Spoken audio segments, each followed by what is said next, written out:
NonProfit Alliance. Kathy co-founded the Tri-Valley Nonprofit Alliance in 2014 and is thrilled to be working locally with the nonprofit community in the Tri-Valley. She previously served as the executive director of the Hertz Fellowship Programs for the Fannie and John Hertz Foundation, which provides graduate fellowships nationally in applied physical and biological sciences, engineering, and mathematics. Kathy was with the Hertz Foundation for more than 13 years. So Kathy, welcome. Thank you. Thank you. Nice to be here. Nice to see all of these familiar faces and some new ones too. I'm going to try and share my screen. I'm not a professional Zoom speaker, so I'm fingers crossed no unprofessional words come out of my mouth when I'm trying to juggle all of this. So here we go. And I should start from the beginning. Just 1 second. Whoops. Good, you're on your way. There we go. And then just a second. It's always hard to share on Zoom because you can't really see what everyone else is seeing. Okay, I want to go to slideshow and from the beginning. Okay. You're there. Yep, you're good. Yay, thanks. Okay, so again, excited to be here. And I always love talking about Tri-Valley Nonprofit Alliance and our nonprofit community. And thank you, Sherry, for inviting me to speak. I'm excited this year. We are celebrating our 10-year anniversary. We began with the idea of nonprofits coming together to share information and resources. Today, our mission is to provide advocacy, collaboration, and education to strengthen the nonprofit organizations that enrich our communities. I always say that behind every nonprofit is a love story. And it was at our very first meeting when everyone went around the room and introduced themselves and their organizations and their missions that I fell in love with the nonprofits as a whole. I just absolutely love working with people and being surrounded by them who have a passion to make the world a better place. We were born out of a collective need for community organizations to unite, share resources, and elevate our missions. We were founded in 2014. You may know my co-founder, Moni Knopp. Moni rotated off our board a little over 5 years ago, but is still a great supporter. To date, we have served over 500 Bay Area nonprofits, with the majority of them being in the Tri-Valley. And with Zoom, our reach has now exceeded over 1,000 nonprofit organizations across the nation. We've hit 48 different states and across the globe. So with Zoom has enabled our reach to go much further than the Tri-Valley, but we're a Tri-Valley organization. And so we always say there's something for everyone. We serve all types of nonprofits. This is just a small sample. Let's see. You can see we have organizations that work with indirect services for our vulnerable populations, our kids and seniors, animals, the arts, education, medical research, air quality, science, and more. And all of our nonprofits can contribute to a healthy and stronger community. I love them all. We have 4 pillars, which is how we achieve our mission. The first is our educational programs. The next is Common Point Nonprofit Center. We have our Tri-Valley Nonprofit Fund and the Tri-Valley Anti-Poverty Collaborative. From our very first meeting, we found tremendous benefit from bringing our nonprofits together through our free monthly educational programs, which foster a network of learning and collaboration. Participants often form lasting connections, leading to collaborative efforts that extend well beyond the meeting room. This networking aspect is as valuable as the knowledge imparted in these sessions. To date, we've held over 100 of these free sessions. This picture here was our January program, and this topic was on how nonprofits can get the attention and work with the media, which is something we're always striving to do. And then in the past 4 years, we've been partnering with Las Positas College to teach free online grant writing classes. They've been very successful, and I've heard from lots of attendees that they have had tremendous impact, which is always our goal, of course. And then yesterday, we just completed our third cohort of our executive director roundtables. This is a facilitated 9-month cohort of nonprofit leaders coming together to learn from and support each other. Being an executive director can be a really lonely job as you have no peers in your organization. You report to the board and you manage staff, and then you're overseeing fundraising, community building, running programs, fulfilling missions. And these are big jobs. And this is a list of our most recent cohort. And you can see the nice array of organizations and leadership that we have here. Wonderful relationships and collaborations come out of these roundtables. On occasion, I'll hear someone say that our nonprofits need to collaborate more. That makes me crazy when I hear that, because I'm here to tell you that our nonprofits collaborate. They do. So if you're not seeing that, you're not looking hard enough. Just ask me, I can tell you. We also just are this month finishing our second cohort of our nonprofit professional roundtable. Those are people either generally in the first 5 years of being in a nonprofit, and they want to learn all of the different basics on how everything in the nonprofits work. And then we also are finishing our first cohort of the community engagement manager roundtables with the same goals in mind, to build those relationships. And then some of you I know were there. This last month, we hosted a program in the evening, because on occasion we have paid programs. And this was called Charity Reimagined, and we held it in the evening because we wanted everyone to attend, including nonprofits, volunteers, board members, donors, local businesses, and community members. We flew Dan Pelota in for a fireside chat, and we screened the film Uncharitable. So, Uncharitable, you ask, what is that? Well, it's a 2023 documentary film that explores the systemic issues within the nonprofit sector. This film is based on Dan Pelota's book and represents a critique of traditional philanthropic practices that prioritize overhead costs over impact and effectiveness. Pelota argues that the nonprofit sector is hindered by outdated norms that restrict its ability to innovate, scale, and solve social problems effectively. The film suggests, and we believe, that nonprofits should be allowed to invest in advertising, competitive salaries, and long-term planning without being penalized by donor expectations and charity watchdog ratings. Did you know that many of our direct service organizations' employees qualify for their own services based on the salaries that they earn? And we're asking for these nonprofits to solve some of our biggest problems, but yet we want to pay them $22 an hour. We're advocating for a new approach that treats nonprofits more like businesses, allowing them to use the same tools and strategies and success as for-profit enterprises.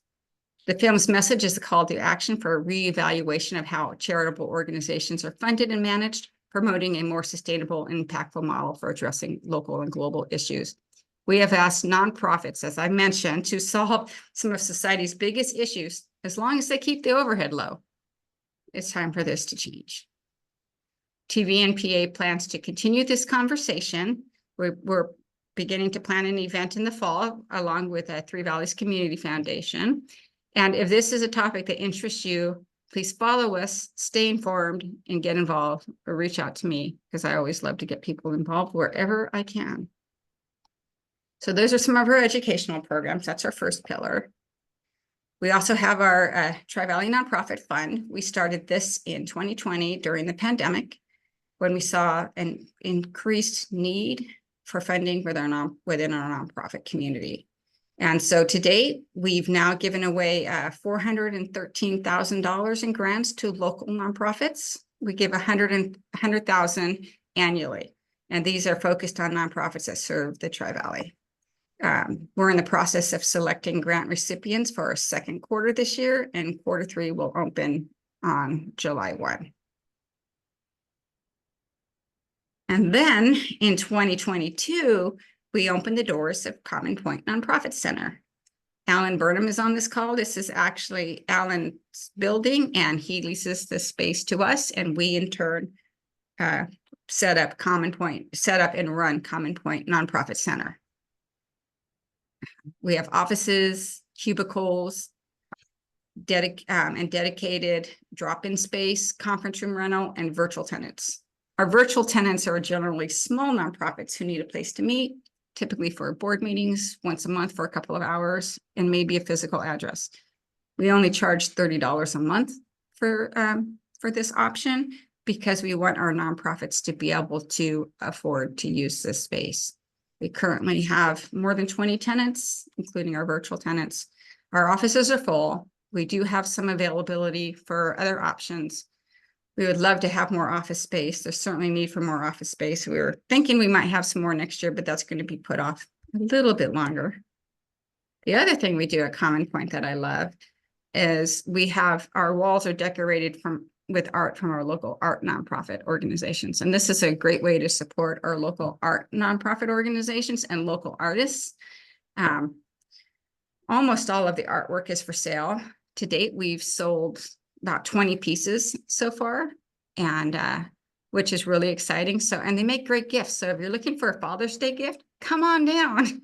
And they do their unique gifts, and you support your local artists. So we love this part of Common Point as well. And then we have the Tri-Valley Anti-Poverty Collaborative. This represents our commitment to tackling one of the most significant challenges in our community, which is poverty.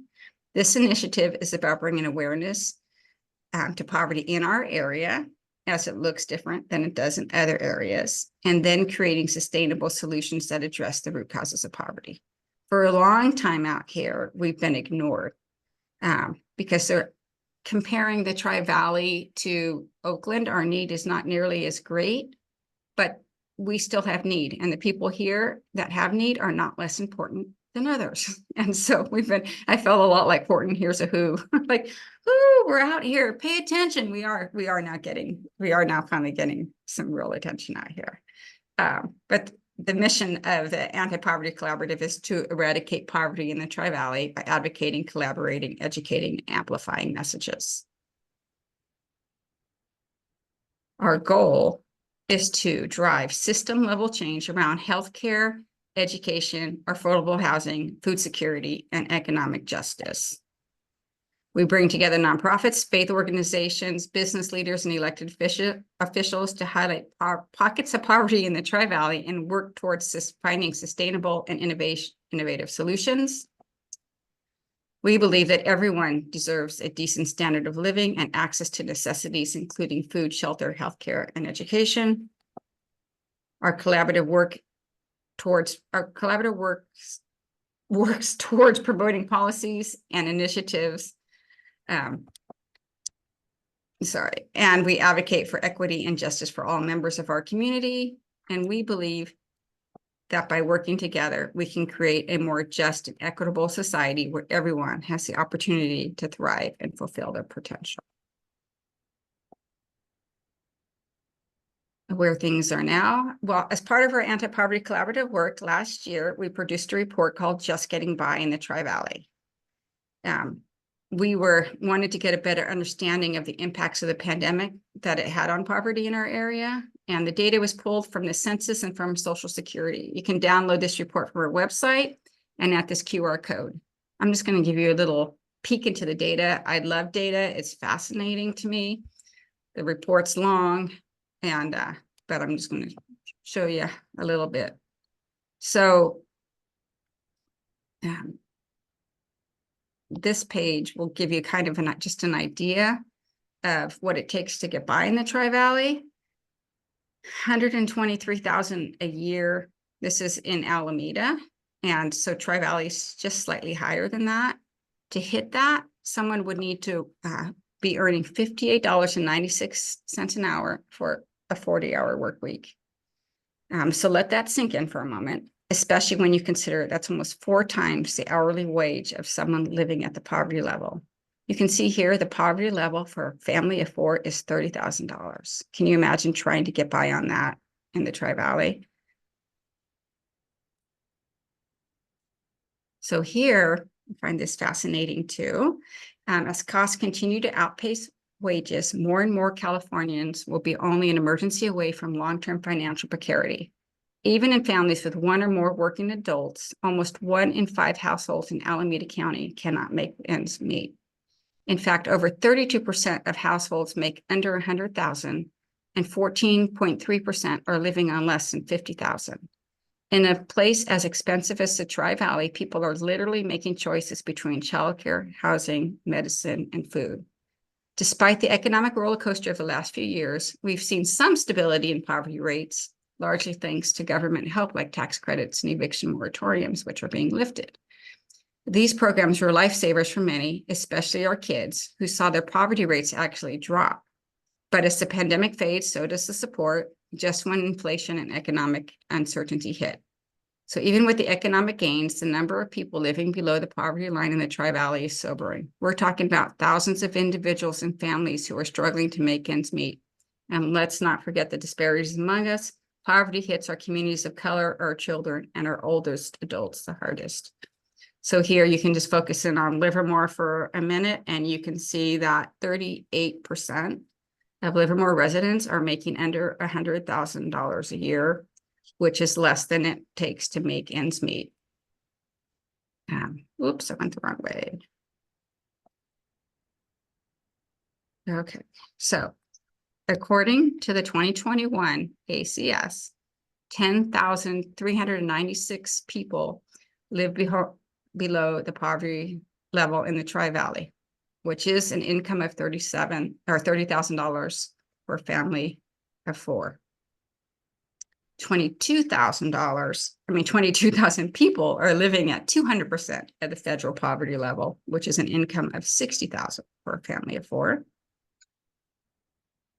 The overall poverty rate for Dublin, 4.2%, Livermore 3.4%, and 4.6% in Pleasanton. So the interesting thing here is that Livermore actually has the lowest poverty rate in the 3 Alameda cities in the Tri-Valley. We have the highest homeless, but we have the lowest poverty. And again, poverty looks different. So what you'll see is multifamily households living together. So they're not as visible as the homeless that you see. You can tell these numbers by the number of rent requests, rent assistance requests that come out. Like Pleasanton has the highest number there. And so that's there. It's just, again, it's hidden. So while the number of impoverished people decreased in Livermore by 1.6%, it rose slightly higher in the other 2 cities.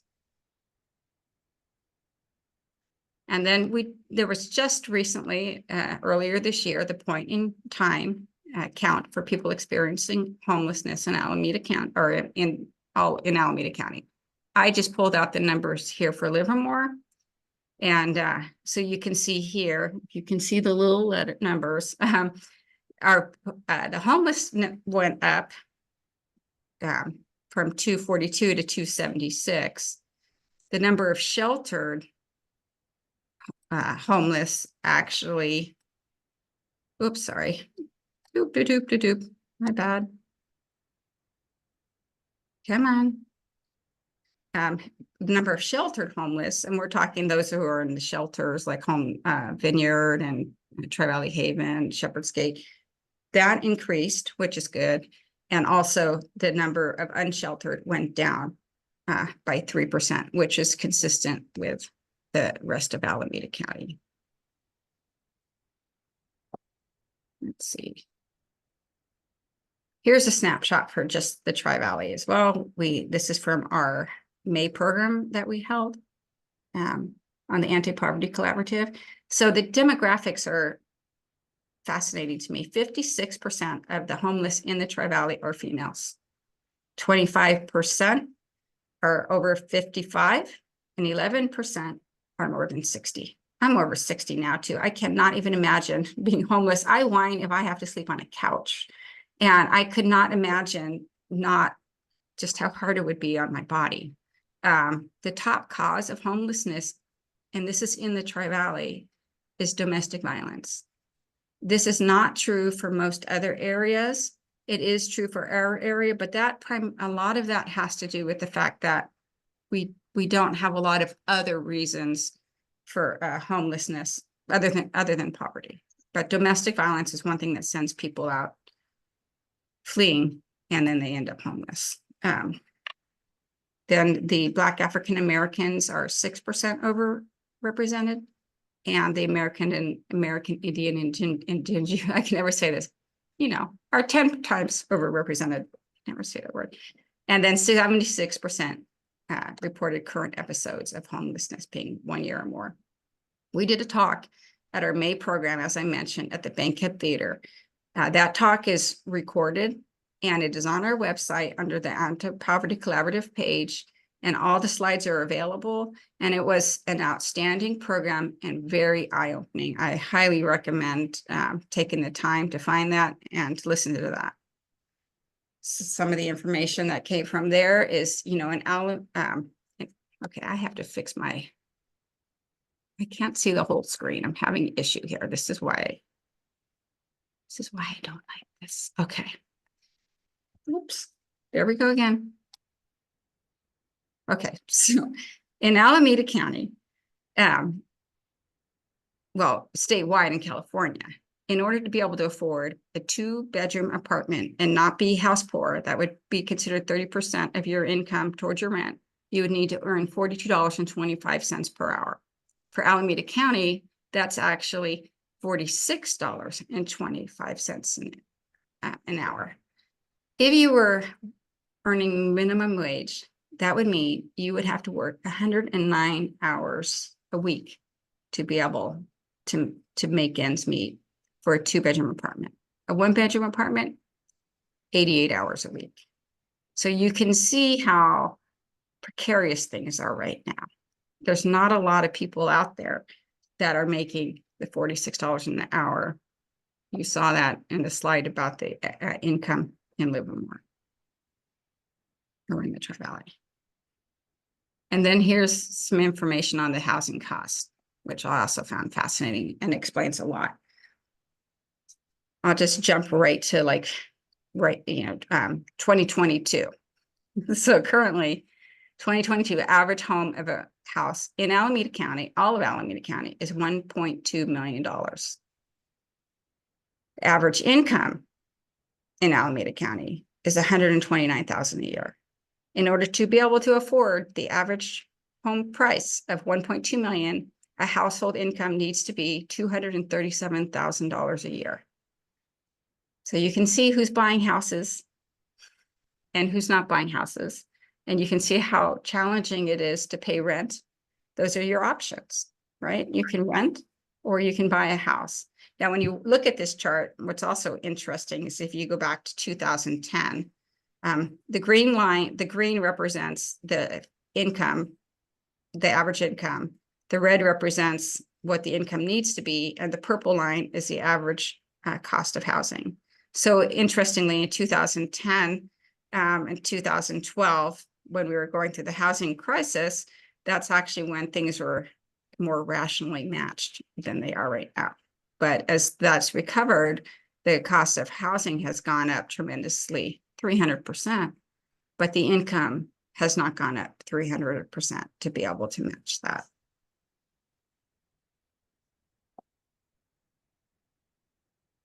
So that said, we are continuing our conversation that we started last month, and we will be hyper-focused on the Tri-Valley. And that will be at our June program, which is next Thursday, which is free and open to anyone who's interested in attending. And we will have the organizations that work in this area, in our area. We'll have Tri-Valley Haven. And of course, they have their shelter, they have their homeless shelter, and they also have their domestic violence shelter. They'll be able to talk on that. CityServe will be talking a lot on how, when they work, it's much easier to keep someone out of homelessness than it is to get them out. And CityServe works in that area a lot in trying to help people get rental assistance and assistance to keep them in their homes. But they also are the funnel in helping people get into these housing opportunities that we do have. So John from Open Heart Kitchen will be talking about Vineyard, Kim Curtis from Goodness Village. We'll be talking about their tiny home community. Patrick will be talking about Tri-Valley Reach, which serves our intellectual and disabled, developmentally disabled communities. And then We have Lanning Thompson, and she works with our seniors. So that will be next Thursday at the Bankhead Theater. And then finally, one more area of work that we're doing for the Anti-Poverty Collaborative is called Livermore Connects. And this was formed last year through a grant from Alameda County. TVNPA is leading a coalition of nonprofits, which is Tri-Valley Haven, City Serve, Open Heart Kitchen, and Access Community Health. We're reaching out to an identified area of Livermore that was hardest hit and slowest to recover from the pandemic, and connecting individuals to resources and help that they can get, make them aware of it. So on August 3rd, we will be hosting our second end of summer barbecue at Magnuson Park. Last year, we had over 700 attendees. It's a wonderful day. We'll be giving away backpacks. Kids Bike Lane will be there doing free bike repairs. Quest Science Center will be doing a fun science project. Last year, they helped build and launch rockets. Open Heart Kitchen will be providing a free barbecue lunch and more. We'll have at least 20 organizations there tabling, Las Positas College, Cape Head Start, many of them. And we invite you to come and join us. It was a lot of fun. And then finally, we have our Power of Giving event on November 13th at the Bankhead Theater. This is an evening celebrating our nonprofit organizations and the amazing work they do in our communities. Our keynote speaker will be Carrie Vinocchio from Workday Foundation. We'll have food, entertainment, and more. Reach out if you'd like to get involved. We would love to have you. And back to our 4 pillars. You can see each of these pillars represents a crucial aspect of our work at TVNPA. Together, they form a comprehensive approach to supporting and empowering nonprofits and addressing the needs in our community and making the Tri-Valley a wonderful place to live. And so that is it. I want to say thank you and see if you have any questions. Great. Thank you, Kathy. And at the group. And thanks for having your, oh, Tracy has her hand up. Oh, that was quick. Yes, thank you, Sharon. Kathy, excellent. I thought I knew everything about TVNPA. I did not. Thank you for filling us in on that. I was wondering if you're working with ITV at all, because I know, for instance, the whole month of May, they were doing a 4-series podcast on our housing issues, and it sounds like those dovetail completely together. So I assume that's another nonprofit-ish you're working with. Yeah, Katie and I have a meeting upcoming to talk about that. Yeah. Great. And well done. And it's nice to see all the grant opportunities that you're giving to. Thank you. Thank you. And I love being part of the CEO roundtable. It's good for everybody. Yeah, it's a great group. One of my favorite days. Kathy, lots of nice comments in the chat. Right. Okay, I'm not seeing any other questions, everyone. So thank you for the presentation. Thanks for everybody being here. I think we're going to get some time back this morning, unless anyone has any other announcements they would like to share.